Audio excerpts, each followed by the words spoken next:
Good evening, everyone. This is Chris on IMTM Worldwide Radio, and this is Around the ATL. Side notes, what's the point? Now, hopefully my signal or anything doesn't go out. We got a bad thunderstorm happening here, so hopefully all of a sudden my power doesn't go out. But if it does, you have a full warning. Before I get started, I want to shout out to some of the pages that I did invite to watch tonight's show on Facebook. Atlanta Hawks Home Court, True Hawk Talk, Atlanta Hawks Nation, Atlanta Hawks Die Hard Fanatics, of course, Twitter, everybody that follows me on Twitter as well. I believe that's all the pages I invited tonight. Also, of course, please do me a favor. If you watch this live or you watch it after the fact, if you enjoy any past shows that I've done, and if you end up watching this whole show and you enjoy it, do me the favor of subscribing to the YouTube channel for IMTM Worldwide Radio. It's right there. And share it with one person that also enjoys Atlanta sports and Georgia sports as well. I really would appreciate that. You can also follow on Facebook and Instagram, IMTM Worldwide Radio. So you can see that scrolling right about there, right? Follow on IMTM Worldwide Radio on Facebook and Instagram. You can also follow me personally on Twitter, Intellect ATL, and also my co-host, Jordan Jackson at Jordan23 ATL. And of course, this show is brought to you by IMTM Worldwide Images. One day I need to, you know what I should do? I should do a couple of pictures or post a couple of pictures for my photography. I'll do that next show. Or maybe I'll use that as a commercial. I don't know why I hadn't done that up till now. But anyway, IMTM Worldwide Images. If you want to book me for a photo shoot, hit me up. Or if you know somebody who needs a photo shoot, hit me up. I'm available. You can also follow me on Instagram, IMTM Worldwide Images. I'll let that scroll before I get started. So hopefully I have a few people that watch so far. I haven't seen anybody, but I did post this, I posted about 20 minutes till. And then I did an invite, event invite for all those pages I mentioned earlier, and also on Twitter. And then I actually posted it in the page that I was going to be going live. So hopefully I have a few people, because I need some interaction for tonight's show specifically. Okay. So hopefully I have a few people to come in. We'll see what happens. I don't know. Maybe everybody is, I don't know what's tonight. Tuesday. I don't know what people do on a Tuesday night. The other reason I did it tonight at this time, I figured I'd have some people that might be available. Unfortunately, I'm not able to do regular time shows like I used to, so I'm only able to do them when I'm available, if that makes sense. So how come I'm missing something? Oh, there it is right there. All right. So I'm going to procrastinate just for a second, because I really want a couple of people to come in and be able to chime in. Oh, you know what I forgot to do? Dang it, I knew it was something. Bear with me.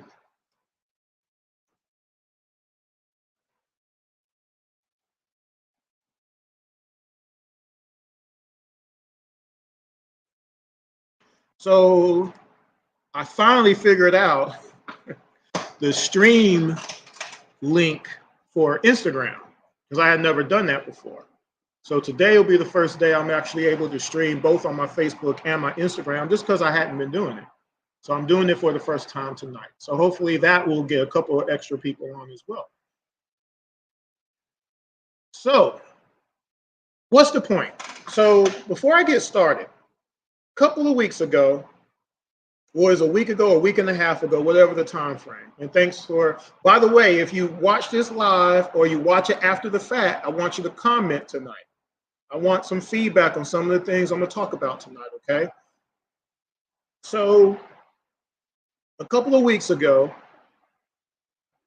the Hawks had their first summer league game, right? And after that one game, it was almost as if the Hawks were never going to play any more summer league games after one game. Why do I say that? Because on that particular night, that game, you have pictures that are posted of current Hawks that went to Las Vegas to watch our newly drafted players, right? And after that game, you see the pictures posted, and you know what happened? You had all these different posts from 50, 11,000 people. I'm exaggerating a little bit, but not really. Of Trey ain't there. Trey ain't a leader. How come he ain't there taking pictures with the players? He don't care about those players. He only care about himself. He ain't no leader. You had people saying all of these things, even though this was the strange part. There's no history of Trey skipping Las Vegas each year. I mean, just last year he was in Vegas. The year before that, he was in Las Vegas. And after one game, like, again, do we play more than one summer league game or not? I'm just asking, okay? And so what I said was, well, after that game, and then the next game happens, and you see Trae Young on the floor taking pictures with Atlanta Hawks rookies and stuff, are you going to retract all these statements? Because they're all false. And of course, there was no answer to that because there never is. So what's the point? One of the reasons that I started around the ATL, besides certain other factors, was Bob Rathman. Do you know who Bob Rathman is? Bob Rathman is the television voice of the Atlanta Hawks. He's been doing it for 25 plus years, 30 years, I think, actually. Going to be in the, if he's not already, Hall of Fame broadcaster. No matter what, he's a Hall of Fame broadcaster. He has seen it all from the Atlanta Hawks perspectives. And I know some who are watched this don't respect him at all either. That's fine. But one of the reasons I started around the ATL was Bob Rathman. And last year, well, the end of the 2022 season, I should say, because now that's 2 years ago, we did an end of the year show, and we invited Bob and Steve Holman on. Steve Holman is the voice of the Hawks on the radio. Okay, if you need to know that. But on his interview, one of the things he said near the end was that he appreciated the work that myself and my co-host Jordan Jackson do. What Around the ATL does on the landscape of Atlanta sports talk, on being honest and being correct about things, being truthful about things, being professional about things. And I would take that to the bank anytime. I'm never going to change when it comes to, I want to be a fan, and I am a fan, but I'm not going to just go ballistic on the wrong side of things just for clicks. I'm never going to do that, because I have my conscience to work with. And again, some people don't care about the lies that they spew, the craziness that they say about people, say about players in particular, about their families. They don't care about that. They make light of it even.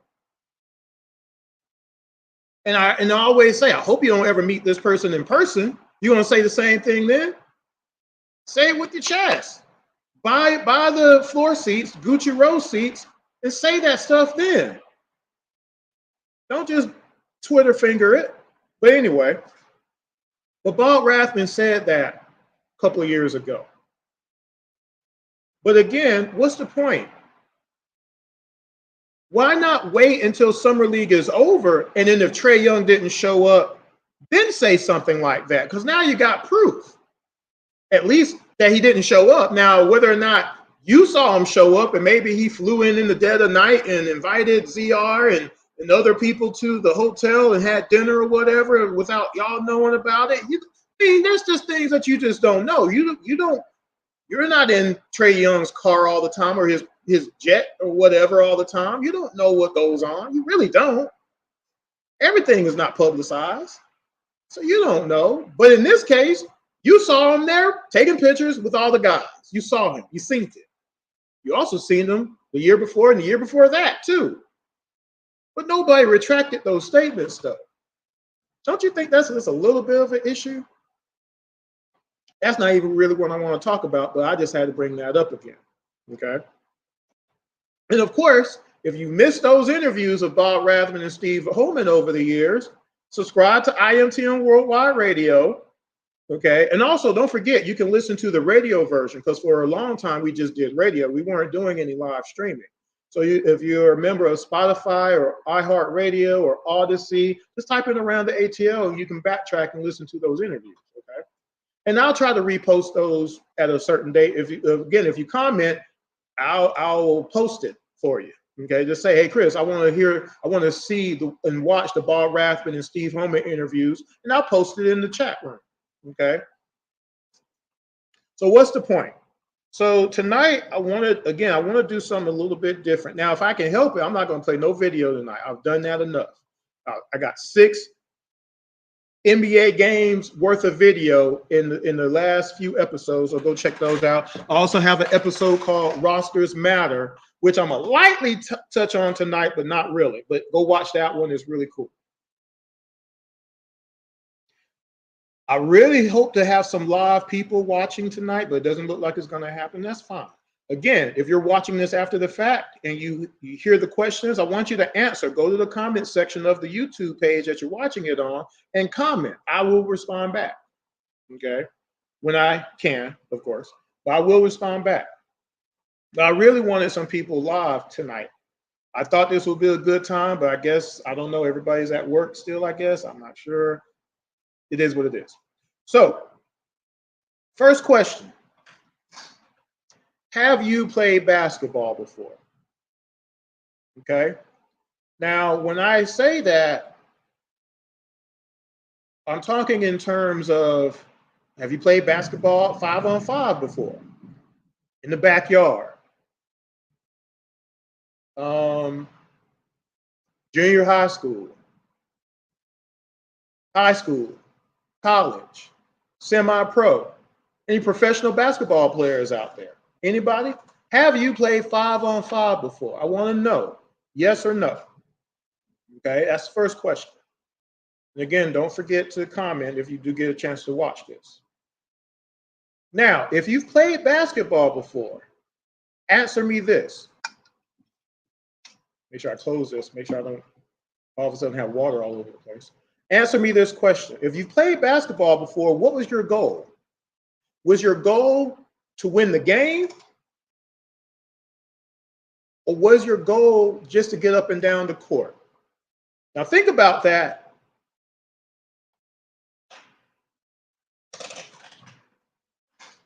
Think about that. Is it your goal when you play basketball 5-on-5? Is it your goal to win the game or just get up and down the court?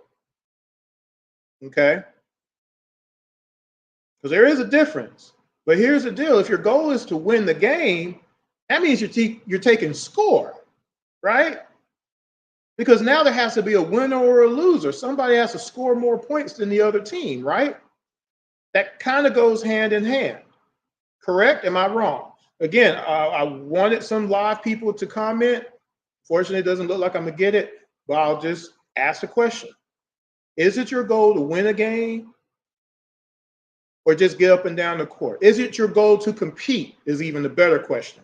Or is it just to get up and down the court? I always talk about when I play basketball, I'm out there to win games. I'm not out there to get exercise. I can exercise at home. I can walk up the street to the gym and go to the gym and lift weights or whatever. When I go to the basketball court, I'm going there to win some games. Okay. So let's say your goal is to win games. Your goal is to have more points than the other team when the clock strikes 0. Let's say that's your goal. Next question. Is it ever okay for you to let someone else do your job on the basketball court? Whatever that job is. Is it okay? This is the question. Is it okay for you to let someone else do your job while you're on the basketball court playing 5-on-5? Got to be a final score. Is it okay for you to do that, to defer to somebody else and let them do your job? Now, what jobs are we talking about, Chris? Well, when I go play basketball, typically I'm the tallest person on the court. Sometimes the biggest person on the court. By definition, I'm the center. I'm the big man. I got to get rebounds. I can't let someone smaller get the rebound over me, especially in crunch time. That's my job. That's job number one. Everything else takes second stage. Some people have a really good jump shot, right? Your job is to get buckets. Some people are really fast. Your job is to get by people and get to the bucket, maybe dish out. Some people got quick hands. Your job is to take the ball from people. You can't let him dribble up the court. Take that ball from him. Get him, right? Everybody has a designated job. But is it okay for you to let someone else do your job if you're trying to win the game? Okay, so bear with me here. So let's talk about jobs on the basis of NBA teams. Let's use the Atlanta Hawks as an example. What was Dominique Wilkins' job? Getting buckets, right? Scoring points, right? He was real good at that. 12 years as a Hawk, right? Nobody can contest that, correct? Mutombo, what was his job? Blocking shots. Kyle Korver, hitting threes, right? Name some other people, matters not. Just think about other players of Hawks history and what they did better than anything else. But here's the deal. What's the point? Is the title of the show. Nobody got mad at Dominique Wilkins for shooting 42% in the playoffs for his career, 24% from three for his career in the playoffs. Want to know why? Because without Dominique Wilkins, we're not in the playoffs at all. Just not. We're not competing. Without Dominique Wilkins, we're not competing against the legend teams, the legacy teams of the Celtics, the Pistons, the Bulls, the Cavs, 76ers. We're not competing against any of them without Dominique Wilkins on our team. But his job was to get buckets, and he did that very well for us. Nobody got mad at Kyle Korver because he couldn't stop nobody on defense. Because you know why? Because he could hit threes. And he did that very well for our team. Nobody got mad at Dikembe Mutombo for not scoring 25 points a game every night.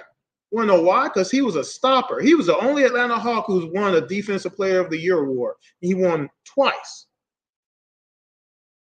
You know what happened with all those different situations, though? Other players are put around them to be able to do those other things that one player isn't that good at. And unfortunately for the Dominique Wilkins Atlanta Hawks teams, they didn't do enough of a good job of doing that because they've never made it out of the second round. Did they? A couple of shows ago on Around the ATL, again, I urge you to watch some past episodes. I picked one season, 1986, and I went to 1986 and I pulled up playoffs for the 1986 season, 1986-87. I read off what Dominique Wilkins did in the playoffs, what Kevin Willis did in the playoffs, and I believe it's Scott Hastings, what he did in the playoffs. 3 players on that Hawks team, and everybody else. Wasn't enough, people. Was not enough. He didn't have enough help, people, to get over those humps.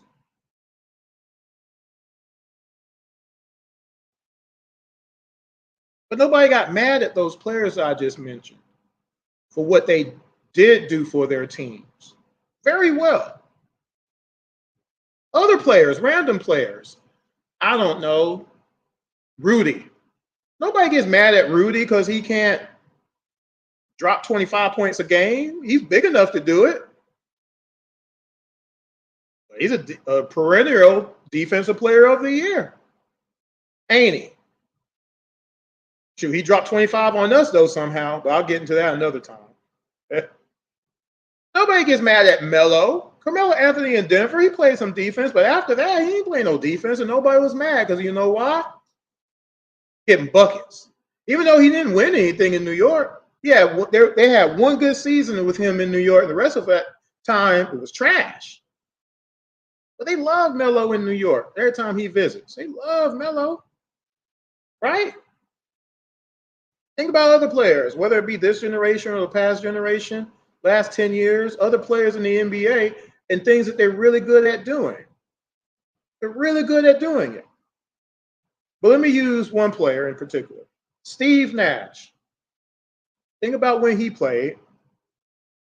Did you know Steve Nash, it took him 8 seasons to where he was leading the NBA in assists every year? You would think he'd be sooner, but it wasn't. 2 years in Phoenix, 5 years in Dallas. He never led the league in assists until he went back to Phoenix.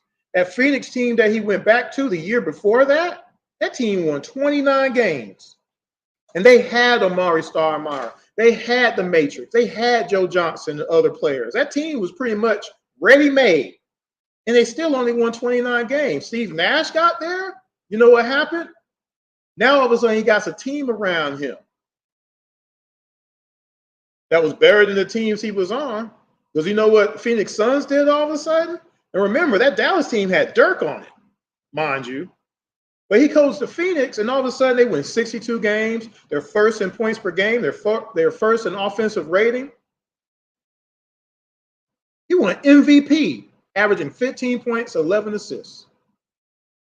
Then the next season, they won 54 games. He wins MVP again, averaging 18 and 10-point-something assists.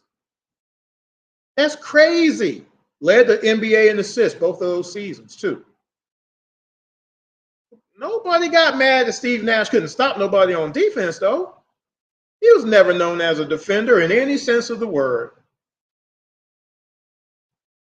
But you know what they did have? They had other players that could do that job to the extent to where they won 62 games with the same roster. Rosters matter. And that's the little bit from the Rosters Matter show that I mentioned earlier. It was actually my most recent show. Go check it out. On Around the ATL on IMTM Worldwide Radio. Just subscribe, okay? If you're watching when you watch this, if it's live or after the fact, you watch this, just hit the subscribe button for me. I appreciate that. So, what's the point? Let's talk defense. Because I've mentioned that a couple of times, right? So when we're talking about defense and defensive players, oh, that's what I didn't get the chance to do. I knew it was something, but I can wing it. Think about players in the past where, actually, no, I'm going to do this. Dang, I wish I remembered. And I really did forget. That's my fault. But I can still wing it.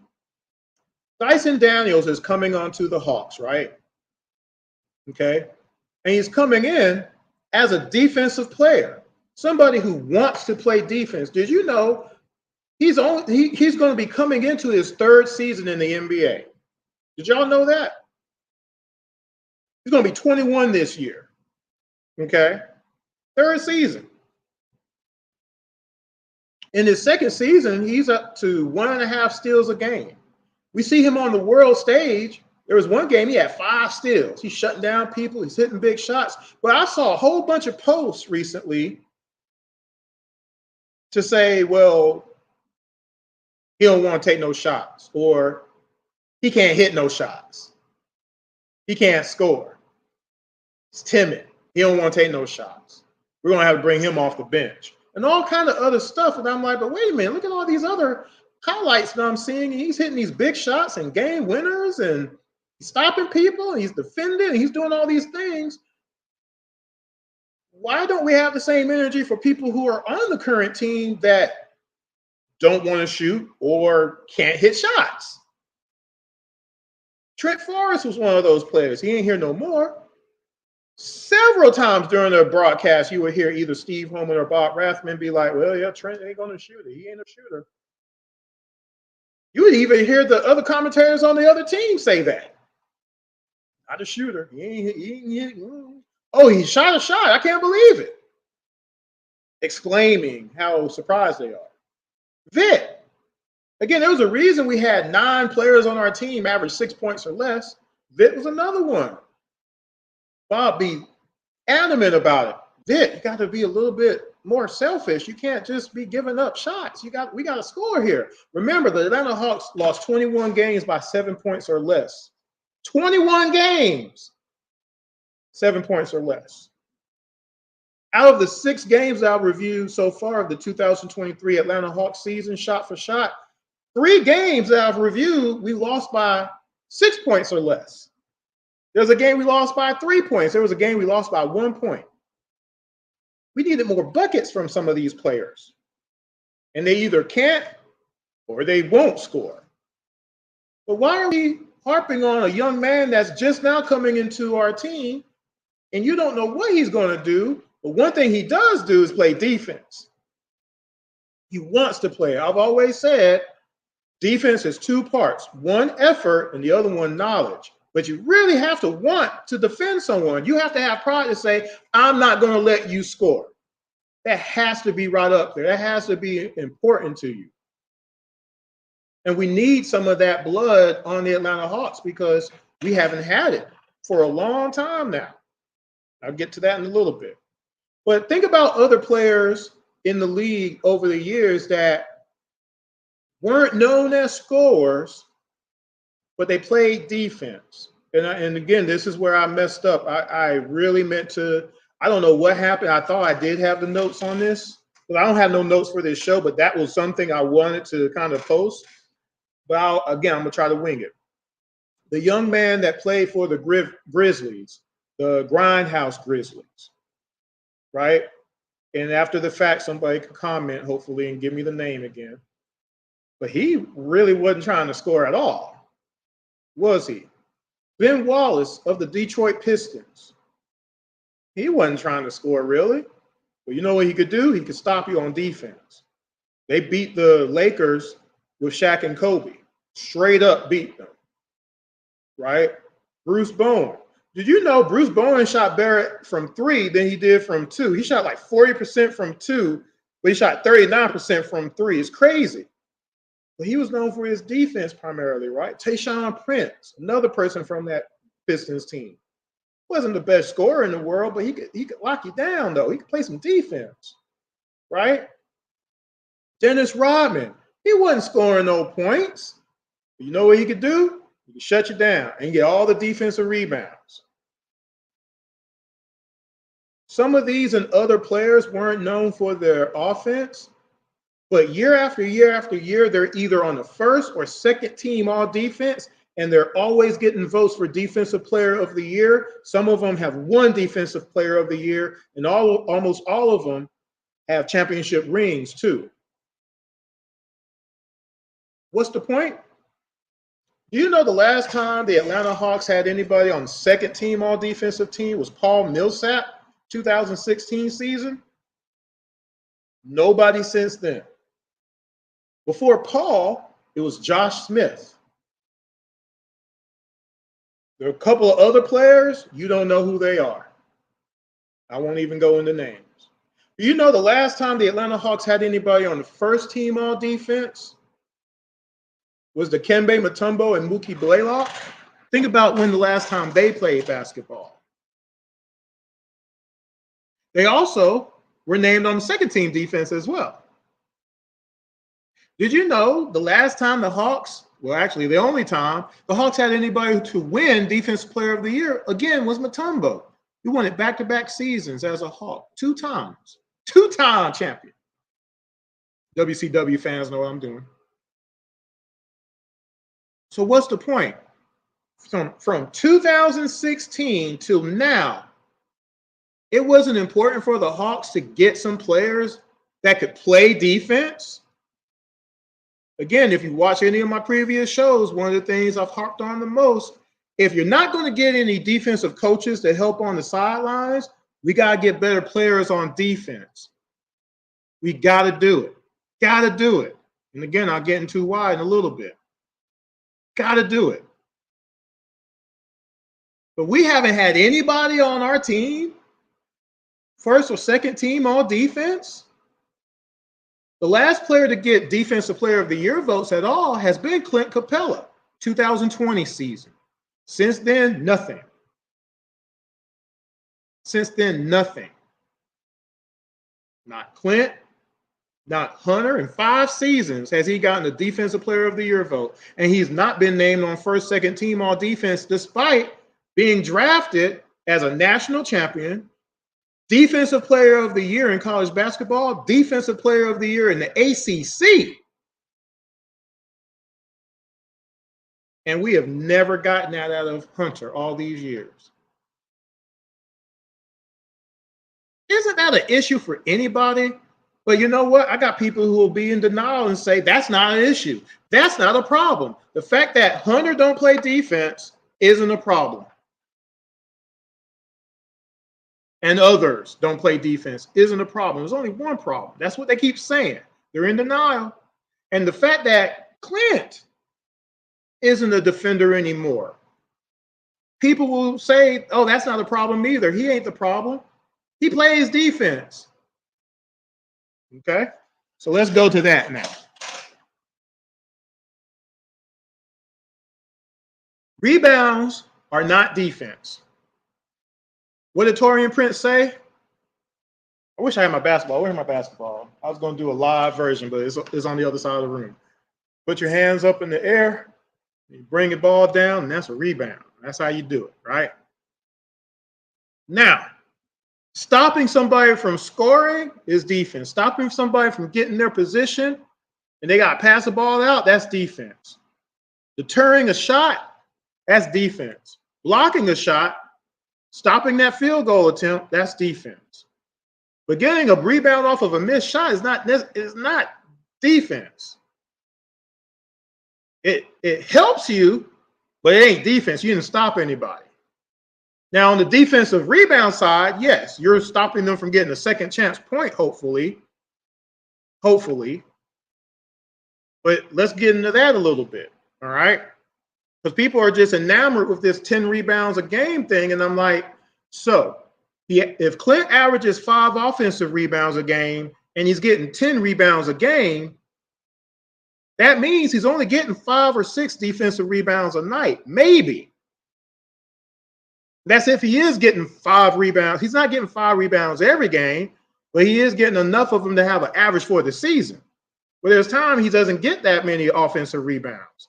So if he's not getting that many offensive rebounds, is he getting even more defensive rebounds? You would hope so, but here's the problem with that. The Hawks were 25th this year in offensive points in the paint given up. 25th. He gave up 50 or more points in the paint every game.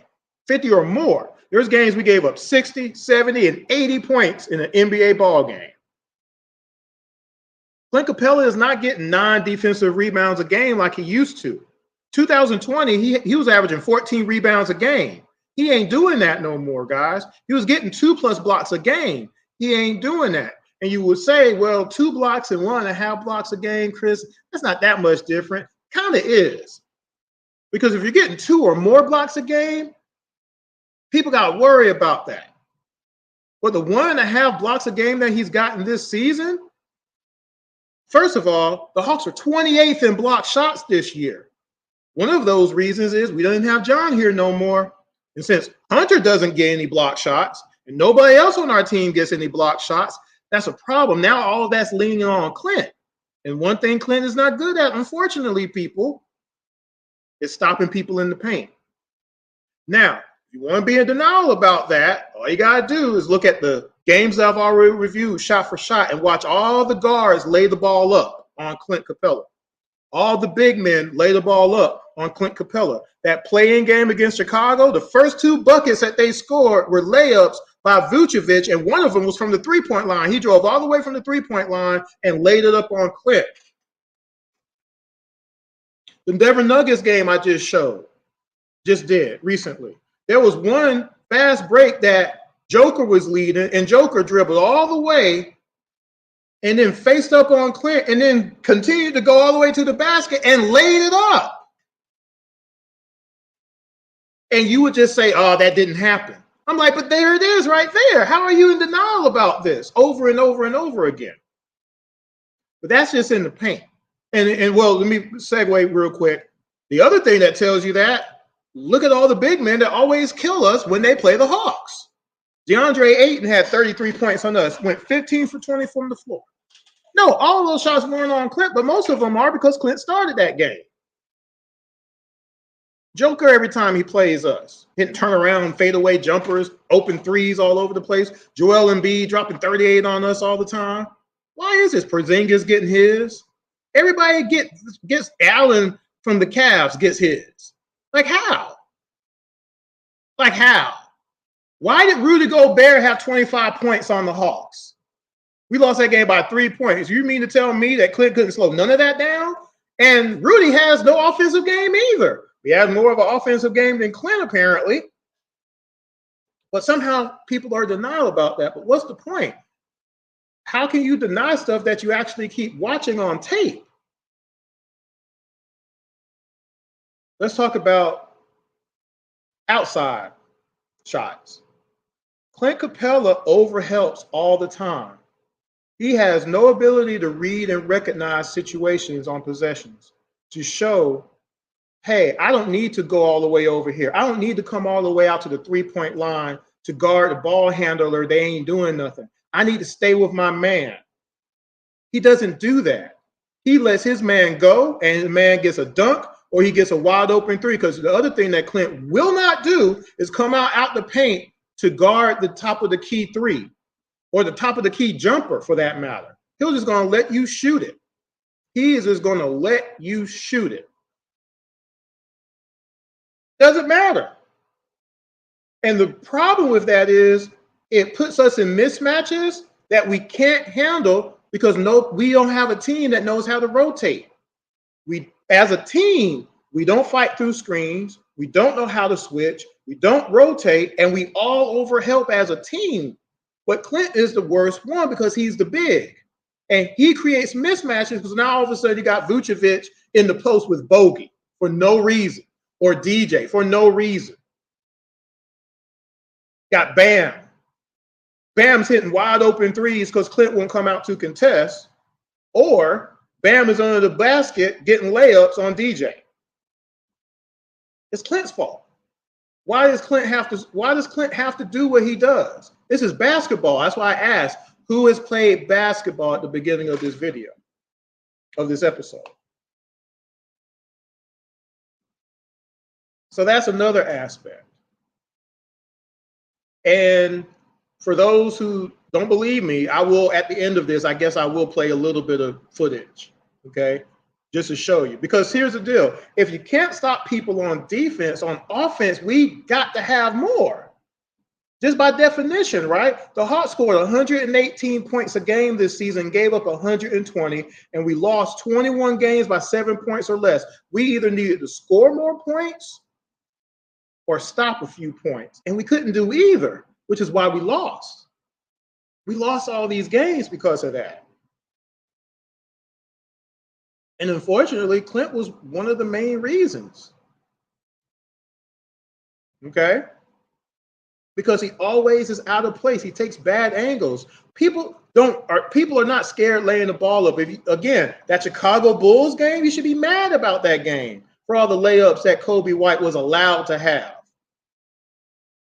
He had 42 points, and he's just blowing by DJ or blowing by Bogey. Why was Bogey on him at all? I'm not sure still. And just getting layups and or wide open threes.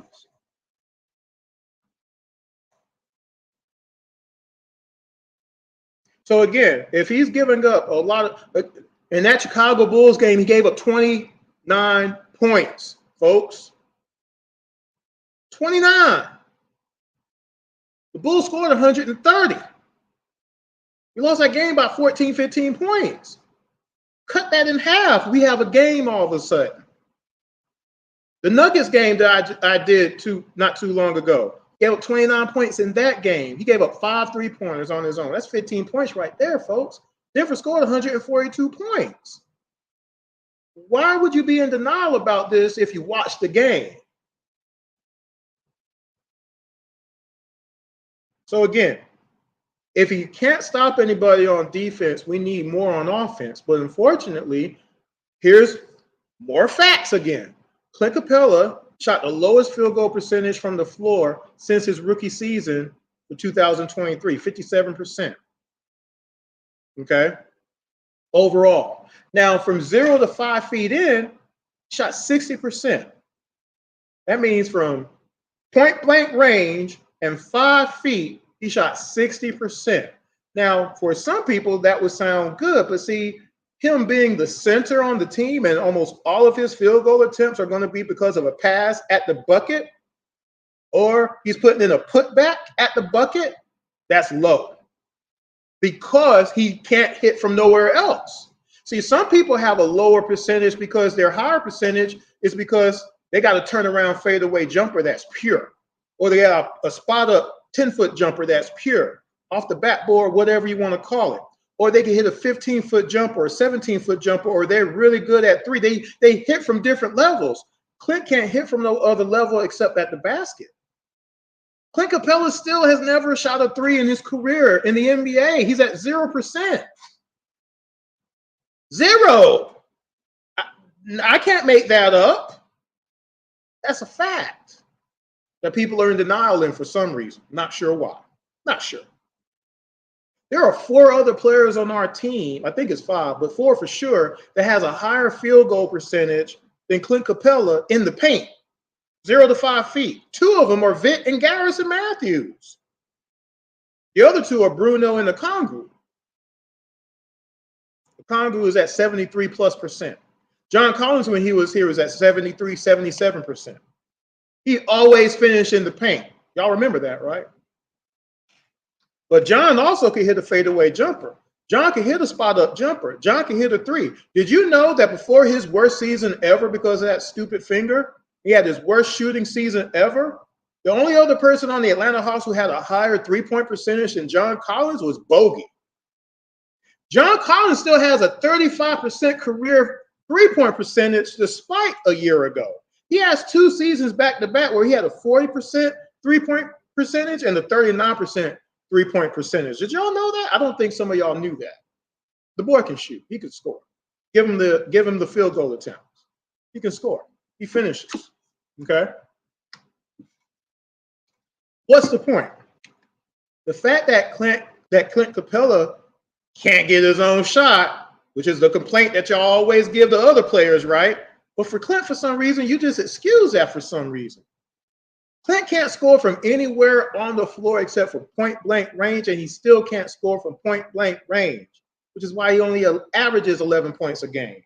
And for the fact that he averages 5 offensive rebounds a game, he should be more than 11 points a game, 10 or 11 points a game or less sometimes. He also doesn't hit free throws. So if he can't stop anybody, he can't score, please explain to me what his true value on our team is when it comes to victories, because that's where it has to matter. Which is why I say, if you just remove Clint, even if you couldn't remove both Clint and Hunter, but if you just remove Clint from the equation, you're better. Here's the reasons why. And again, here's the point. Number 1, you're able to rotate better. By definition, whether it be coming up the court, there's too much tape of him just lollygagging it up. The Dallas Mavericks game that I'm working on reviewing, Gafford didn't score a lot of points in that game, but there was a bucket that he did score, and it was just because he outran Clint. But just by definition, if he's not here, all of a sudden you can rotate better. You're not over helping as much now either. You have better post defense. One thing that Big O can do is play post defense. He's pretty good at it. He's shown that in his career against bigs in the East. They always give Clint a tussle. O does a pretty good job of slowing those guys down. Now, no, on the height side of things, if a big decides he wants to shoot a jumper, O can't do nothing about that. However, the one thing that can flip that scale is on the other side, O can score. Every time O has had major minutes because he was the starter, he's giving you 17 and 10, 17 and 8 and 9. He's doing his job for sure because he can finish in the post and he can hit a spot up three from the corner or top of the key, and he can hit free throws. He's going to get points. You can't just put him on the line. He's going to hit. You can't just leave him open in the corner or at the top of the key. He's going to hit that shot. And if you post him up, he's going to finish at the basket. Give him a lob, he's going to finish at the basket. The other thing about O that gives you an advantage, he's a better passer. And himself and JJ, they play real well together. They pass together. They pass the ball really good together. So now you have that dynamic. You have a legit 17-point scorer on your front line, along with a possible 20-point scorer on your front line together now, instead of a 20-point and a 10-point guy. Again, if we had just scored 124 points a game last season, we win 50 games possibly. The Pacers scored 130 points last year a game and got to the Eastern Conference Finals doing that. They didn't care about playing no defense. They just said, you better not miss a shot. We're coming back down. Layups. Siakam. Miles Turner. I'm going to show you that at the end of the show as well. I got to do that again. But why are people in denial about Clint? Again, if we keep Clint, okay, keep him. Just bring him off the bench. There's no reason to go another season playing 4 on 5 when all the other teams, again, have gotten better than the Hawks. It's not even something that you can contest. So if you want to make us a better team, switch out. Give us a chance to win some games finally. Let Clint come off the bench and get all the rebounds he wants. And don't let him get nowhere near the paint as a scorer because he can't. And off the bench, it never comes up because off the bench, if we keep who we got, off the bench, you got Kobe, you got Bogey, you got Hunter. So there's your point scorers right there. And whatever you get out of Gay will be a plus. Hopefully, right now, it don't look like he done got better at defense either. He's bad at defense too. Again, we don't got no big man coach. I've been screaming for that for years. And we don't got nobody on the bench to say, hey, we need to adjust. We never have an adjustment. If you watch some of the shows that I've done, the 6 games that I've shown y'all, 4 of those games are bleed games. What do I mean by that? The Nuggets game, which is my most recent game on Around the ATL, go watch it on IMTM Worldwide Radio, please. Just scrolling across.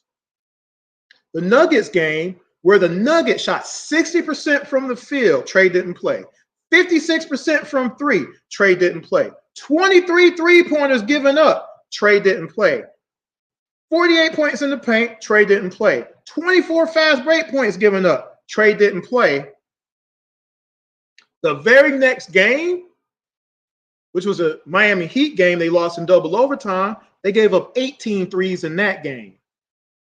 The game before the Denver game, which is the Dallas Mavericks game, which I'm doing right now, they gave up 18 threes again. So they gave up 18 threes, 23 threes, and 18 threes in 3 consecutive games that Trey didn't play. And you're trying to convince me that Trey is the problem. See, again, what's the point? Why keep saying these things that are just not true? Who's actually giving up the basket is what counts. Because somebody else wanted to say, well, look at Clint and these defensive ratings and things of that nature. Okay, there's some credence in some of that. But at the same time, in another show that I did, I went from the bottom of the league to the top. And at the very bottom of the league is basically the whole Atlanta Hawks team. 119 rating. DJ Murray. Right after him, Trae Young. Right after him, At 118, I think it's Sadiq Bey. Right after him at 117 is Hunter. I think Clint is 115. Our whole team is 115 or on the opposite end of the spectrum. That's bad. Why are you absolving other players from being bad at defense? It's nonsensical to be just this deep. To say nobody else has to play defense, which is why I asked at the very beginning of the show. Now you're getting it, right? Would you defer your job to somebody else if you're trying to win the game? Why would you let somebody pick up your man when all you got to do is pick up your man? Like, how are you on the other side of the floor after a made or a missed basket? Why aren't you on your man? Why do we have this mismatch now? Why is Clint on the point guard? Because of a switch? How did that switch happen? Where's Hunter at? How did this happen here? And you see some of that in the Denver game. That's why I'm mentioning that.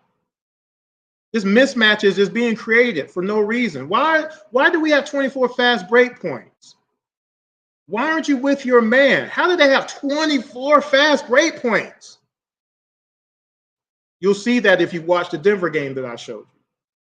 But why keep absolving other people from doing their jobs? Why would you do that on purpose if the goal is to win? I always talk about when I play basketball, if I got the center, that's my job. If I have a screen coming, hopefully my teammate, Chris, left, Chris, right, you're by yourself. So now I know what to do. I can fight through that screen. I'm going to push my guy and avoid the screen altogether. Just push him out the way. I'm going to back off and just let my man come through. No screen needed. I'm staying on my man. But let's say I get picked off. I'm not going to let the center that I was guarding all of a sudden post up my point guard. I'm going to come and double team. And if I have time, we just switch back. We just call it back. Hey, I got him. But the Hawks don't do any of that. The Hawks don't communicate. The Hawks will leave you on an island by yourself. And I've shown 6 games of that. They left Kobe Buffkin on Anthony Edwards in that Minnesota game. We lost by 3 points. The last 2 shots of that game, they just let Kobe try to stop him. That's embarrassing. Why do that? That Pacers game, too many times, you got 7-footers on guards because the other 7-footer on our team didn't want to guard Miles Turner. Hunter didn't want to guard Siakam. You got to want to stay with your man. We don't know how to double team. We don't know how to play zone defense. I showed all of this in that Denver game again. The most embarrassing zone defense you've ever seen in your life is in that Denver game. Make sure you go watch around the ATL. It's game 78. Go watch all the games. I've done the play-in game with the Bulls, game 82, 81, 80, 79, and 78 so far. I'm working on game 77, the Dallas Mavericks, who also beat us. Trae Young wasn't there. So why didn't Kyrie Irving get stopped? I've already done some. I've watched, and I'm looking, and I'm like, how come Kyrie Irving is backing down DJ and laying the ball up? I don't understand that. I don't understand it. But apparently he's still playing defense. Are we trying to win the game? How comes THJ is getting some threes in there? How come PJ Washington is killing us? Like, how's PJ Washington beating us right now? Luka had 6 threes. I think PJ Washington had 5 threes in this game that I'm doing. They had 18 threes in the game. You see what I'm saying? I'm like, how are you absolving these losses like this and just saying it don't matter? I don't understand that. Wins and losses do matter.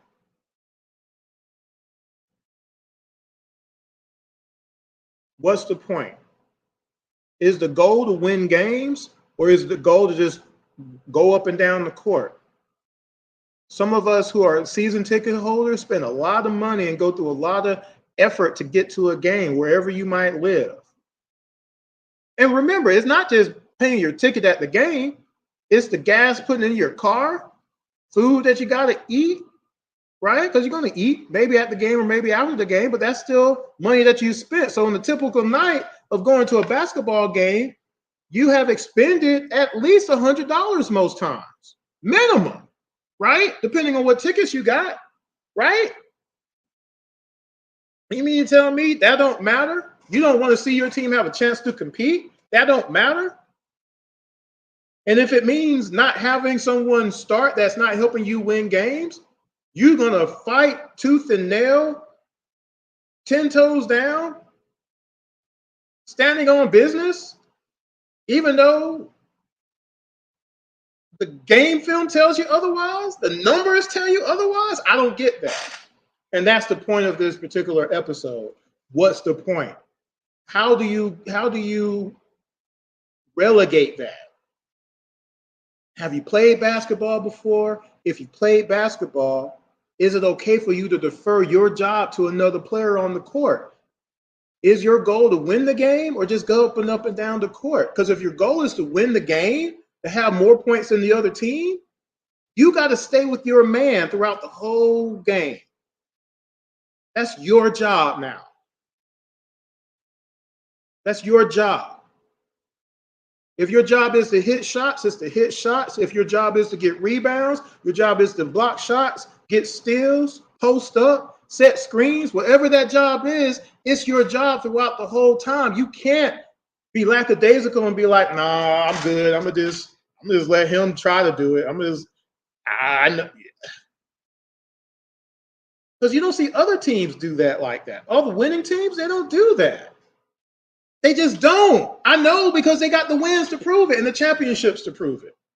That's how I know. It's not hard. It's not brain surgery here. And we just don't do it in Atlanta for some reason. And I don't understand that. So, almost spilled my water. So I'm at the hour mark. This is where I was going to actually finish. I actually did pretty good with no notes. So I hate that I didn't have the actual names of those players that I mentioned earlier that weren't known for their scoring. They were scoring like 3-4 points a game, if that. But they got 6-7 years straight of being first, second team all defense and defensive player of the year candidates and or winners. They have championship rings to prove it. Dennis Rodman, obviously. Bowen, obviously. Right? Ben Wallace, obviously. Just so many of them. Not known for scoring. They weren't putting the ball in the basket. But that wasn't their job. Their job was to stop people from putting the ball in the basket. And the Hawks, over time, just have not done that. Free agency, the draft, trades. We don't have. The last time we had anybody on a all defensive team was Paul Millsap, second team. That's 2016. 17, 18, 19, 20, 21, 22, 23. That's 8 seasons right there. Before that was Josh Smith, second team. First team, Mutombo and Mookie. The Dikembe Mutombo is the only one with defensive player of the year as a Hawk. It hasn't been important for our franchise for some reason, even though all the other teams have multiple people who say, I'm stopping you, sir. I'm that guy. I'm going to stop you. Lakers have Anthony Davis. Pretty good defensive player, ain't he? He also can score. Jaren Jackson Jr., Grizzlies, blocking everything. Chet, OKC, Wemby, San Antonio, blocking everything. Right? All these other teams have people in different positions, and some have 4, 5, 6 players. We don't got nobody, though, until now, possibly with Dyson, and he's already been basically kicked off the team. But meanwhile, we don't got nobody who's been on our team for that period of time to win first or second team all defense, and nobody's getting no defensive player of the year votes at all. And y'all are cool with that. Y'all are satisfied with a whole team not being able to play defense. And then you have the audacity to try to blame it all on one player. When I'm like, well, 5 people play on the floor at the same time. It's not 1 on 5, it's 5 on 5, which is why I asked, who has played basketball? Because you can't find tape that's going to show all the teams in the league with Kristaps Porzingis saying, "Hey, come give me a screen. Come let me get this pick so I can get on Trae Young."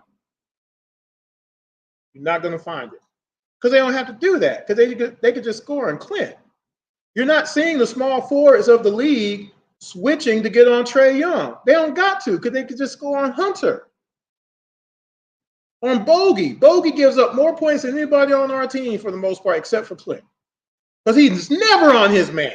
His back is always turned. His man is always on the other side of the floor.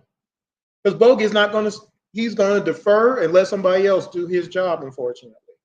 Those 17 points a game he scores is not enough. Because he's given up 29 on the other end many times. The Denver game I just did, 29 points. No, 26 points, my bad. Still, he gave up 6 3-pointers in that game. Bogey himself. How do y'all regulate that? I don't understand it. And that's what disturbs me about trying to blame Trae Young when he's nowhere near the problem. It's the whole team that's the problem. It's a whole team that puts you 28th in fast break points. That's just not one player not getting back. That's a whole 15-man roster not getting back because it's the bench too. Don't forget about that. The whole team gives up 20, makes you 25 in the league, 25th in the league in points in the paint given up. It's the whole team that puts you in a position where you're 28th in blocks. That's not one player. Trae's job ain't they block shots. It just isn't. I'm sorry. I hate it for you. His job is not to get 10 rebounds a game or to get 5 blocks a game. Trae's job is to get points and assists, and he does a really good job of that. He's proved that. He's first in active players in assists per game and 4th in NBA history right now. He's pretty good at passing the ball. He leads the Hawks all time in assists. He's pretty good at that. Only 3 players are ahead of him in 30-point games, 10-assist games. LeBron James, James Harden, Russell Westbrook, and Oscar Robertson. That's it. That's the list. Trae's played 6 seasons. He's pretty good at passing that ball. He's 8th all-time in the playoffs, 30 and 10 games. 8th. He's only played 27 playoff games. He's pretty good at passing the ball.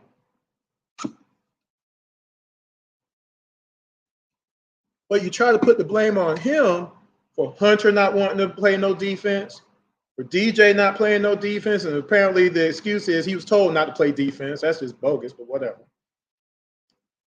For Clint not playing defense, for Bogey not playing defense, for Bruno not being able to stop nobody when he comes off the bench. It's ghastly what Bruno, oh shoot, no. My screen, oh wow. Okay, now I'm worried. My screen's freezing up a little bit, so I'm guessing that's the weather again. I did forewarn everybody, but I think I'm still on. Sadiq Bey was not good on defense. Sadiq could rebound his position, but he couldn't stop nobody. He was bad. That's one of the reasons we did get a little bit better overall on defense because Sadiq wasn't playing no more. Okay? We needed more this offseason than was done. ZR is going to help because of his length. We'll see. Dyson coming in here, wanting to play defense plus his length. We'll see if we get both of them in the starting lineup, it will change the dynamic of what we had last year. Because again, if Hunter is going to come off the bench, he says he's better off the bench. He can't take the pressure on the starting lineup. That's fine. It mitigates his lack of defense because we won't have a defensive coach again, it looks like. So again, you're minimizing your damage. You're minimizing it. Well, that's why Bogey can't start. Again, if you can't have Bogey and Clint start again, giving up 20 points a game. You can't do that and think we're going to win any games. But if you start Trae and Dyson and ZR and JJ coming into his own. And O, again, you're going to have a lot more flexibility in regards to just at least rotations and coming up on the pick and pop. O is going to be able to come up and at least contest the shot. Because too many times, Clint won't even move out the paint. He's just going to watch. I said this on plenty of shows and showed you the video. He's just going to watch the ball go in. And I will show you a couple of videos of game film in a little bit. But if you start that starting lineup, that gives us a chance. Because we do have Trae Young on our team. You do have JJ on the team. If our #1 draft pick gives us at least 15 a game, we got a little something there. Because guess what? On the bench, if Kobe and Gay come into their own, Kumo G, you got Bogey and Hunter that can give you for sure at least 14 points a game minimum between them. That's at least almost, that's what? Let's just say 25.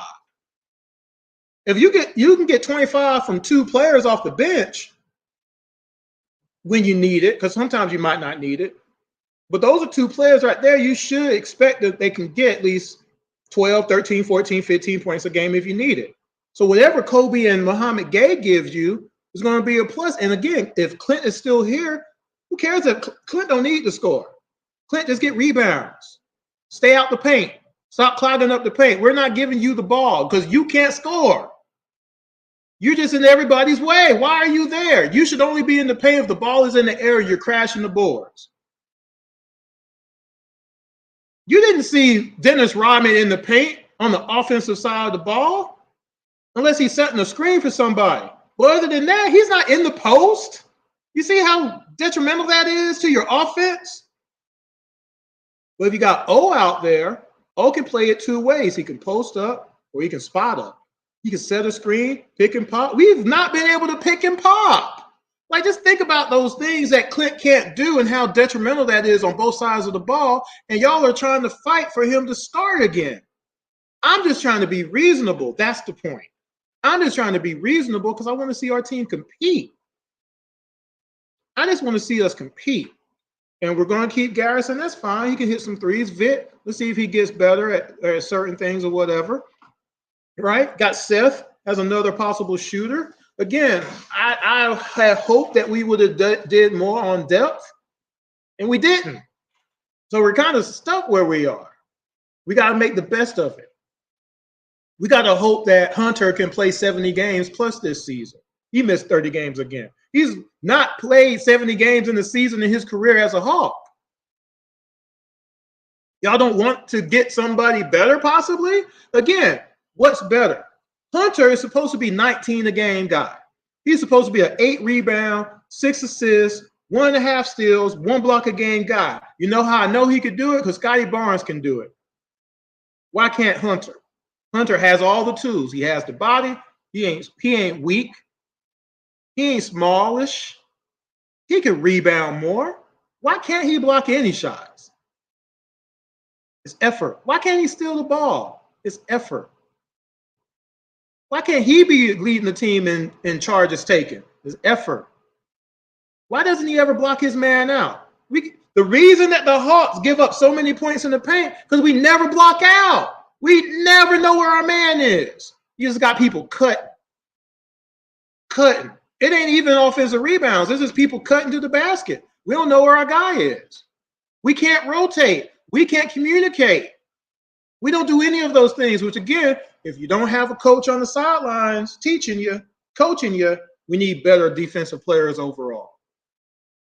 I've gone 10 minutes over. So again, if you happen to watch this and you get where I'm coming from and you understand everything that I said and you appreciate the things that I said, subscribe to the show. Subscribe to the IMTM Worldwide Radio page. That's my broadcast channel. And hit the notification button for Around the ATL. And then share it with one other person that you think appreciates Atlanta sports. Now, Around the ATL Side Notes is a show that I just do topic for topic. Lately, it's been the Atlanta Hawks because it's an off season. It was supposed to be a big off season. Here we are. But on Around the ATL, the main flagship show, we talk all Georgia and Atlanta sports. So we do segments, 2-hour show, Hawks, Braves, Falcons, Atlanta Dream, Atlanta United, Atlanta Vibe, the new volleyball team. We also do college. So we do Georgia UGA, Georgia Tech sometimes, Georgia State, Albany State, Clark Atlanta. Sometimes we'll do high school every now and again. If you enjoy all of that too, definitely subscribe, because guess what? Football seasons are coming, right? It's right around the corner now, right? And we're going to start doing some regular shows again. Hopefully myself and my co-host Jordan Jackson will be able to join me. And again, if you haven't done it already, follow on Facebook and Instagram. Go right there, Instagram or Facebook, IMTM Worldwide. Oh, shoot, that's the wrong one. IMTM Worldwide Radio on Facebook or Instagram. Check it out there. You can also follow me on Twitter at IntellectATL. It's right there. The show Twitter is IMTM Radio. And my co-host is Jordan23 ATL right there. But check out the show. Again, share it with some people. If you really enjoy people who, again, I'm not for the flash and dash. I'm not going to just be yelling and screaming and cussing and fussing and all that for some clicks. I'm definitely not going to just be making up stuff for the sake of making it up. Because again, I like factual stuff. So case in point, and again, I wasn't planning on doing any video today, but I'm going to go ahead and do it. I should do this Boston series, but I'm not going to do that right now. Actually, you know what? Okay, so here's what I'm going to do. So at the end of this show, I'm going to give you just a little bit of a taste of what I've been talking about on this show and then previous shows. I'm going to just play all the videos for everybody. And then again, comment. Again, a lot of people didn't watch this live. Kind of clicked in, kind of clicked out. But if you watch this after the fact, you get off of work, you get home, wherever you were at, watch this and comment. Let me know what you think. What am I right or wrong? Okay, what's your opinion? Okay, main questions: have you played basketball before? 5-on-5, right? Was it your goal to win the game? And if it's your goal to win the game and not just run up and down the court, is it ever okay to let somebody else do your job? Ever. Okay, so I'm going to show you footage first from last year's Boston series, which the Atlanta Hawks should have won. Trae Young did everything in his power to win that series. DJ did his part scoring, except for game 5 because he was suspended. Trae Young won that game. But what about everybody else on the team last year? We should have beat Boston. We just need a little bit of help. So I'm going to play that. Then right after that, I'm going to play you some Clint Capella footage along with some Miles Turner footage from the same game. The Pacers scored 150 points on the Hawks twice last year. I'm going to show you the first game they did it in. And all of the footage in this game that I'm going to show you happened in the same game. And then after that, I'm going to pick a couple of shots, because I still haven't deleted it yet, from the Denver Nuggets game, game 78 that I reviewed, where the Denver Nuggets shot 60% from the floor, 56% from 3, and they hit 23 of those bad boys on the Hawks. The Hawks gave up 48 points in the paint, 24 fast break points. We stopped nothing from the Denver Nuggets. And Trae Young did not play this game. So you cannot blame Trae Young for the lack of defense. So why do you do it anyway? So I'm going to show you some shots in particular in regards to Clint and then just other players, just so you can see for yourself if you haven't watched any of the other shows. But I urge you, take your time, subscribe to the IMTM Worldwide Radio page, and watch the shows for yourself. Because I'm going shot for shot for what happened in the game. NBA.com has it all archived. I can't change the results. I can't change what happened in the possession. All I could do is show you what actually happened rather than what people assumed or wish that had happened. What had happened was, right? So, what time is it? 8:15. I got time. So I'm going to show you the Boston playoff series from a year ago. I'm going to just show you some clips. I'm not going to talk through it. I'm just let you make your own determinations, and y'all can comment on the comment section on your own. Game two, they looked a lot more comfortable. Well, the level of aggression was night and day between Boston and Atlanta in the opening minutes. Tatum takes advantage to the rim and his first bucket of the night. Tatum gets to the loose ball. Celtics down 5, 3.5 to go in the third. Tatum keeps the dribble, step back three. Off target. Did not look like it was deflected by Hunter. Here's Tatum rising and hitting another three. 15 threes in the first half. Big thing right now is, can you prevent Boston from shooting a high percentage in threes? Tatum. 14 threes a game, 14 out of only 33 attempts. So you have to get out on the three ball. Tatum splashes through a three-pointer. Taking over just before the start of the season after Ime Udoka was suspended for violating team policy. Brown hops right around Hunter and lays it in. He's been a pest on the offensive glass, although Boston has dominated the boards overall in this first half. Oh, what a look. And Brown, the two-hand flush on the delivery from Smart.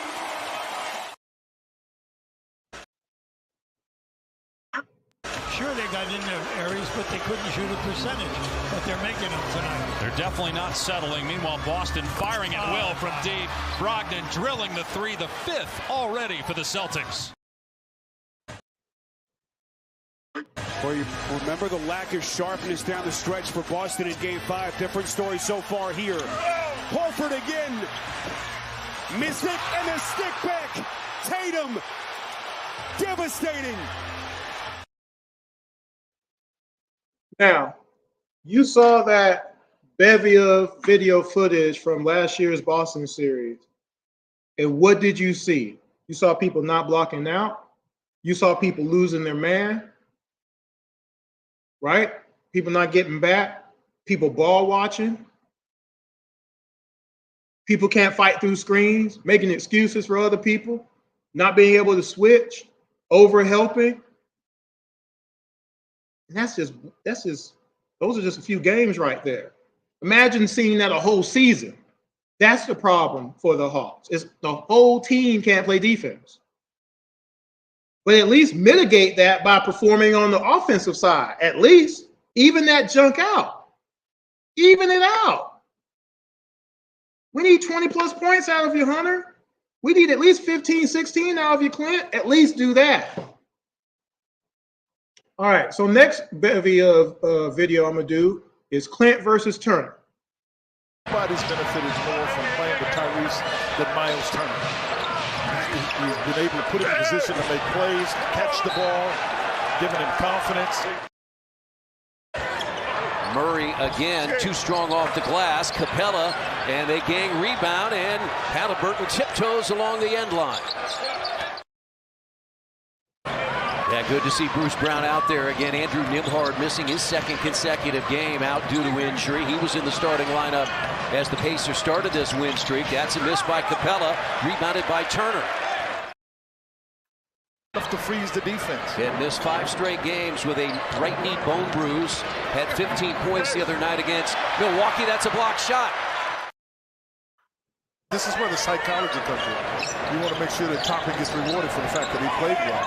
Bay misses, rebound, there's Capella, and he missed it again, and that's Pacers ball. Now, this was all in the same game, okay? So again, if you're not able to mitigate things on the defensive side and you can't hit a free throw, you can't hit a jumper, you can't hit a three, you got to finish inside. So here's the flip. These are two teams that average better than 14 made threes per game. Turner again in the center of the floor. Goes inside against Bay. And a foul. Again, the Pacers had great balance. They had 4 starters in double figures. Jalen Smith was one of those with 11. Halliburton was the only starter not in double figures as Turner starts with a jump shot. Trent Forrest is in for Atlanta. Also, Bogdan Bogdanovic. As Turner's jump shot good, Pacers lead by 5. I can't tell you how good that pass is. Capella, that's how he makes his living. But you got to be ready to shoot that. Halliburton gets in, finds Turner, and Turner lays it in. So again, how can you legitimately just be okay with saying, okay, well, yeah, we need to keep playing another season, when he can't do the things that we really need him to do as a big in the 2020s? Bump the 90s, bump the 2000s. We need somebody in the 2020s to do what all the other bigs in the league can do, and Clint can't do either or now. How is that satisfactory, and how are you being blind and being just so focused on saying, oh, well, Clint's not the problem. Clint's defense is not the problem. When I've shown that over and over again. So now I'm going to do it. Now I'm going to do it the hard way now. And again, I'm not going to do a lot of these because, again, I've already done a whole show in regards to the Denver Nuggets game 78. Go look it up on IMTM Worldwide Radio on YouTube. Go subscribe. And around the ATL is game 78, Denver versus the Hawks. This is the first shot of that Denver game. Okay. Porter got it back.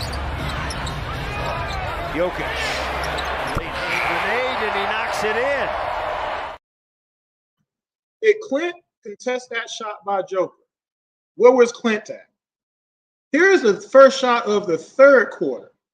Real quick. I'm doing these quick because I got to go. DeAndre Hunter in double figures. Remember, no Aaron Gordon tonight. Jokic shoots a three. Got it. And Nikola Jokic, whose three-point shooting. Now, because I have to look this up because I got all this. There it is. So, let me see if I can find the zone defense. Because again, I've told y'all we can't fight through screens. We don't fight through screens. We don't know how to rotate. We can't rotate. We don't get back on defense. We don't block out, and we don't know how to play zone defense. Right. So let me show you what supposedly our version of zone defense is. This was the first shot of the fourth quarter, actually. He's going to go there every time, and Atlanta's going to try to chop into a little zone. Jackson, Watson, Holiday, Strother, Najee, the five on the floor for Denver, all wearing headbands. Remember the first questions at the beginning of the episode? Have you played basketball before? 5-on-5, right? Junior high school, college, semi-pro, pro, whatever. Was it the goal to win the game? If your goal is to win the game, was that zone defense? Was that acceptable? Is the thing that you really need to look at. So let's pick out some other episodes here. I'm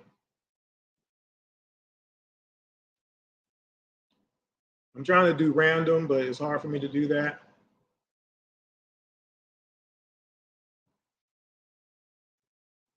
Oh, what quarter is this?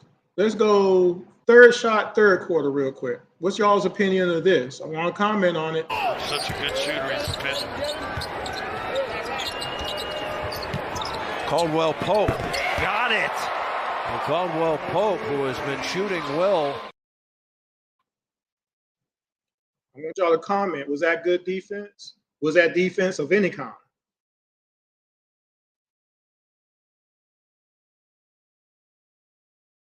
Show you this 14th shot of the second quarter, I believe, if I'm correct. Murray turns the corner. Good look for Caldwell Pope. And he knocks it in. Jamal Murray. Was Bogey on this man? No, he wasn't.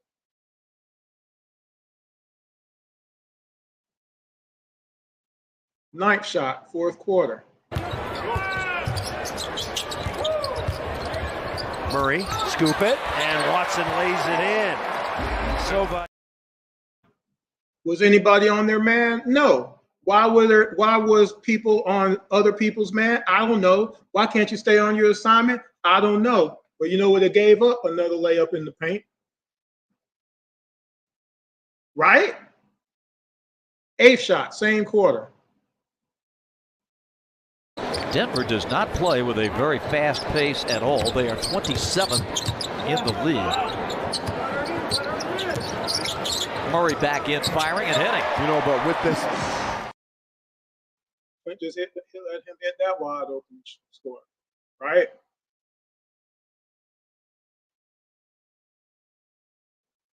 Here you go. Third shot, second quarter. Point lead for the Denver Nuggets. Reggie coming in, score it!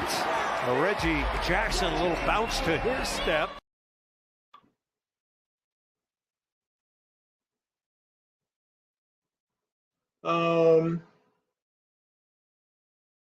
I'm actually trying to find another one in particular that I said I was really mad at, and I'm trying to find it now.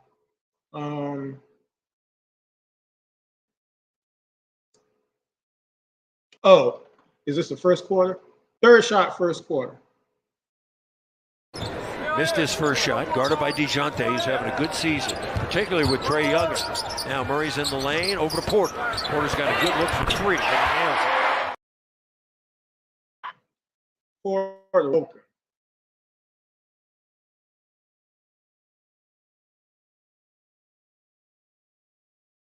Oh, now I know. There it is. Yep, here it is. Hawks out on the break. And lay it. No, missed it. Porter was there to influence it. Now Jokic. Jokic around Capella, drop it in. Around Capella. So tell me how that was defense. Remember, I told y'all that in this particular game, Clint by himself gave up 29 points. He gave up let me confirm this, 1, 2, 3, 4, 5 3-pointers and layups and or open jumpers. 29 points. Bogey gave up 26. DJ gave up 23, and Hunter gave up 18. Bruno off the bench gave up 14 points himself. All these points matter, and Trae ain't out there. So explain. And nobody wants to explain. Nobody wants to give a generalization. They don't want to give no guesses. They don't want to just say it to be like, okay, it is the whole team. But people don't want to do that. They just hate Trae Young so much that they don't want to actually see, well, shoot, Trae can't be that bad because look at all this. Cumulatively, the whole team is bad. Trae's not the worst player on our team on defense, though. I've shown this plenty of time. I've shown too much footage now. Game after game after game after game after game after game. They scored 24 fast break points. I'm trying to find one of the 24 fast break points real quick. It's hard to do that, pick out stuff, because there's so many shots that the Denver Nuggets hit in this game.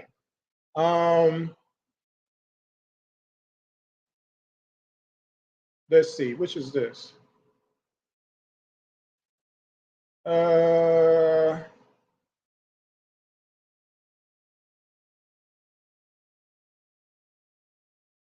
I'm trying to find a fast break, and I can't find one right now. But you got Clint on Joker, and he can't stop him at all. Like, oh, well, no. And before you say, oh, well, Joker scores on everybody. No, he doesn't. He doesn't dominate everybody because Joker and his Denver Nuggets didn't make it to the finals. So somebody figured out a way to stop him, didn't they? Didn't they? Interesting, huh? Did I already play this?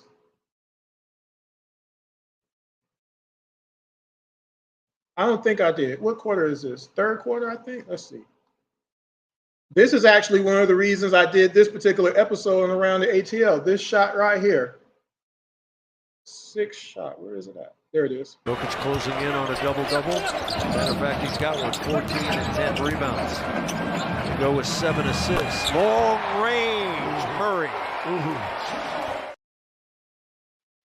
Why was Bogey on Murray right there? Was there a reason for that? Again, why would you let someone else take your assignment when you're supposed to be the better guy for that assignment? You see what I'm saying? It's just like in the secular world. You're better at manufacturing something.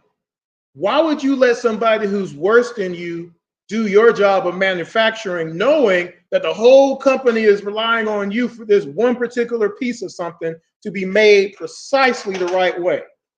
Why would you let someone do that? And then why would you let them do it more than once? You see what I'm saying? Man, it's 8:30. I got to get out of here. But do me a favor. If you get to watch this, if you watch this all the way through, do me a favor. Comment.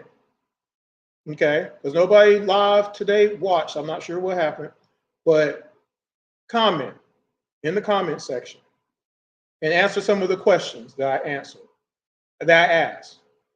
And then subscribe and watch the other episodes prior to this. Besides the 6 games that I reviewed, and again, Dallas is next. The other episodes, Rosters Matter, is a good episode to watch for sure. And then share it at least with one person that you know who likes Atlanta sports and you like the way I do things in regards to the program. Okay? Because again, I'm not going to just be spitting hot fire like Dylan. You know, I'm not going to be making up stuff that ain't true. I'm not going to do it. I'm just not. I'm going to go by facts. I'm going to go by what actually happened in the game. Okay? And who gave up the points in the game? Because that's what matters. And why are they continuing to give up points every game when we're supposed to be relying on them as the better defenders on the team? Again, we don't have a team like Boston where everybody is a defender. Our team wasn't built like that. See, you see my point? So how are you blaming one player when it's 13 players that ain't playing no defense? And I've proved that because if you want to go by the ratings, which I really don't that much, or if you just go by ratings alone, our whole team is at the bottom of the league. I'll do that real quick, I guess. Can I do it in the screen here? I'll do it over here. And then I'm going to go. So if you go to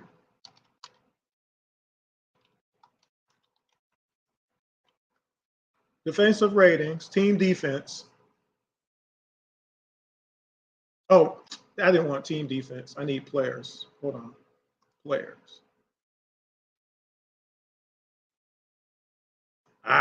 Okay. Now my computer is freezing up. So give me a second.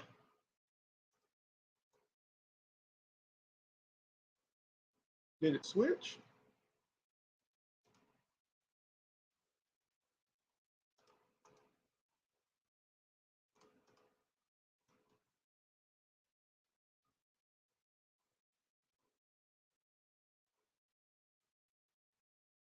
Okay.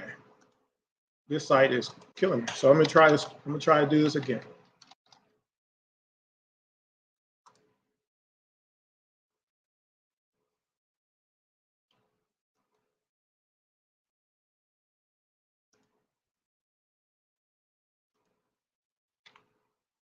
Huh, what's going on here?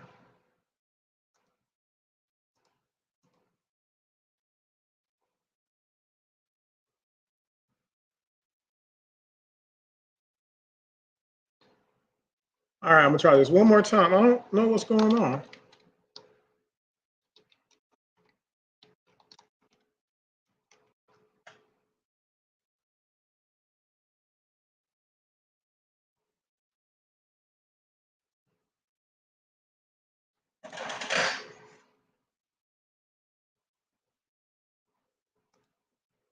My bad, y'all. Dead silence. So what I'm doing, I'm trying to, is this it? Let's see if this is it.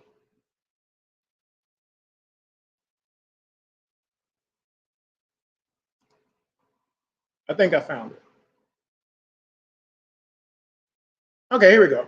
So if you go to NBA.com and you go to Players General Advance, regular season, defensive rating. So if we want to go by defensive rating, because again, with defensive ratings, it could be there and it can be not there in certain cases. But again, who gave up the actual basket? Who gave up that turnaround jumper? Who gave up that layup? You see what I'm saying? Who let the ball go? Who didn't come out to stick the three-point shooter? Okay, that's what I look at. But if we want to go through ratings, At the bottom of the league at 125.4 is some guy named Isaiah Livers from the Detroit Pistons. So I'm going to scroll up a little bit. Colin Sexton, by the way, had a terrible year in Utah, 120. Okay. At 119.5 is DJ Murray. Okay. After him, at 119.1 is Sadiq Bey. Remember, he did start this year. After him at 119.1 is Trae Young.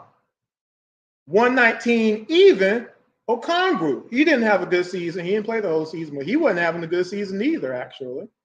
All right. After him at 118 is 117.9, basically 118, is DeAndre Hunter. Bit is at 117.7. That's basically your whole team right there. Let's go to the next page. Because again, I want to make sure that you know this. If we're going by ratings, next, I'm waiting for it to scroll. Garrison Matthews did I skip somebody? I think I skipped somebody. No, Garrison Matthews at 115 and Clint at 115.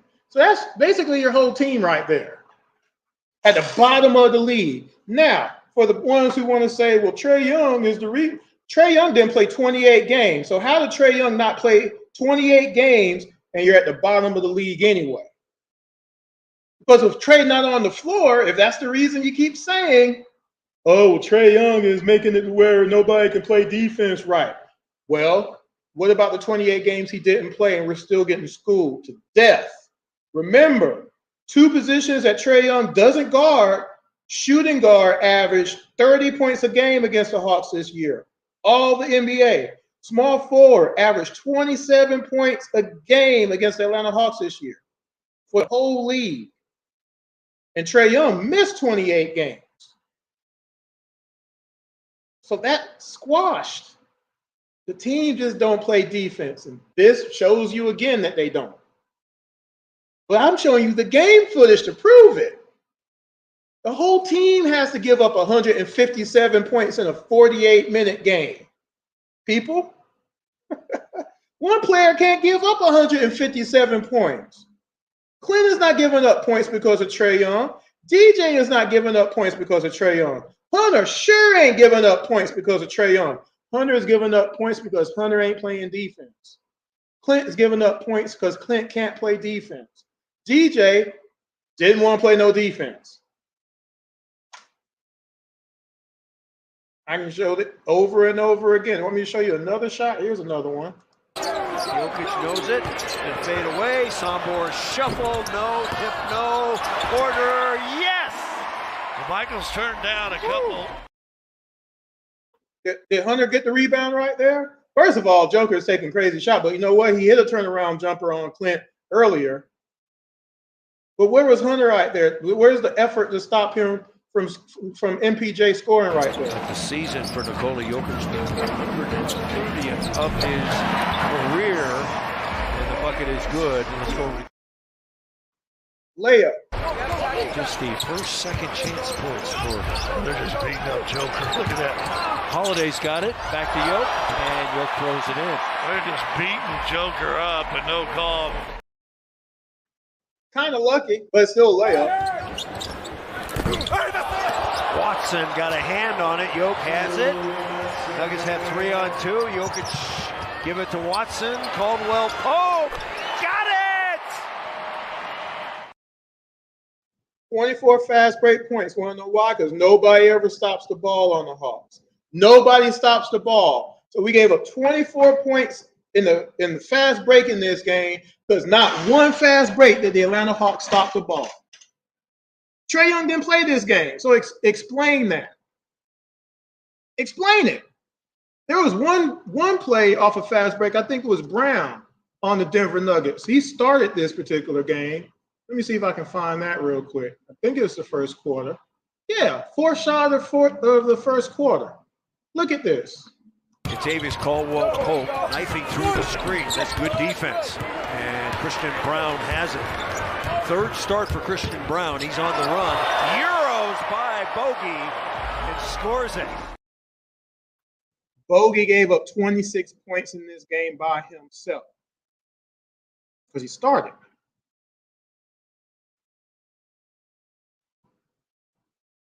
Go back and watch Around the ATL on IMTM Worldwide Radio. I urge you to watch the games that I've reviewed again. I started from the end of the season. I'm going to the front of the season just to show here's who gave up points in games, folks. As much as you want it to be Trae Young, some of you, it just ain't true. It's the whole team. A whole team has to want to do their jobs. And some are better at jobs than others, but you got to have effort all the way through. Trae Young is one of the team leaders, at least in charges taken. He's putting his body out there. He's moving his feet. He's getting a steal plus a game. Hunter ain't doing that. Why ain't Hunter getting a steal a game? Look at what Hunter has done cumulatively for his. You know what? I'll pull that up real quick. Shoot, why not? How is this satisfactory to y'all? In 5 seasons, man, my computer's going slow. In 5 seasons, how is this acceptable to y'all? 5 seasons now.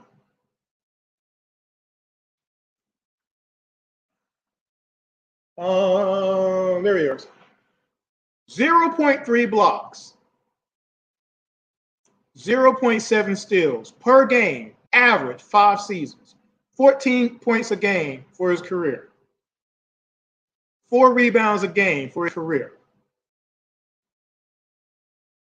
How is that acceptable to anybody? He was drafted 4th. He's a starter. He's getting paid as a starter. He got the extension. And we did that off of 14 points a game. Like literally 12 points his first season. He did get up to 15 his second season. But his third season, 13 points, and then we go give him the extension? He's never played 7. Here's how many games he's played each season. 62. My bad. That starts. 63, 23, 53, 67, 57 games. That don't matter to nobody. He's never been first or second. Why is my screen freezing? He's never been first or second team all defense. He's never got a defensive player of the year vote. And we're relying on him. And y'all don't care about that, some of you. And you point towards the person that's averaging 25 and 10, leading the league in assists, 2 out of the last 3 seasons. Leads the Hawks in assists all time. 3-pointers all time. Trae Young is 3rd in double-doubles on the Hawks. It ain't Hunter. Why isn't Hunter? How about that? How come Hunter is not the league, the like top 5 in double-doubles or more? Anybody got us an answer to that question? Trae Young is 3rd in double-doubles, y'all.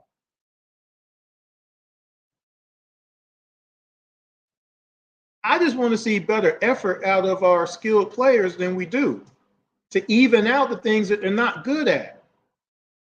Trae ain't the best defensive player, but he can get you 25 and 10 and win games for you single-handedly. He can do that. He's proven that before. And we just need a little bit more. We just need a little bit. We're really not that far away. And if this is what we got to work with, we just got to set it up right. But again, I wish we could get a defensive coach on the bench and a big man coach. If we could just do that, I would feel a lot better about everything. But anyway, it looks like signal is going out here. Let me get off of here. Y'all take care. If you watch this, a few people snuck in every now and again. I'm not sure what happened tonight. I was hoping I'd get some participation. I was hoping